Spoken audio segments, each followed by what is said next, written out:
ఈ మాత్రం సౌందర్యానికి ఇంత దాసులు అయిపోయావే. ఇంతకన్నా లోకోత్తరమైన సౌందర్యాన్ని చూస్తే ఇంకేమైపోతావు? ఇంతకన్నా సౌందర్యమా? ఉండదు కాక ఉండదు. అరే ఉందనుకో ఏం చేస్తావు అంటున్నాను. అరే అనుకోవడానికి ఆస్కారమే లేదు అంటున్నా. అరే ఒకవేళ ఉంటే ఏం చేస్తావు అంటున్నాను. ఇంతకన్నా ఆనందప్రదమై, ఆద్యంత రహితమై, అనంతమై, నా హృదయమంతా నిండి నన్ను తనలో నింపుకునే సౌందర్యమై ఉంటే అరే ఉండదయ్యా స్వామి. అరే ఉంటే ఏం చేస్తావయ్యా?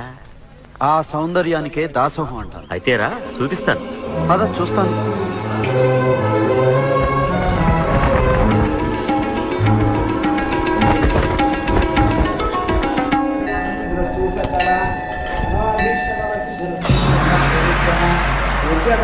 సిద్ధిరస్తు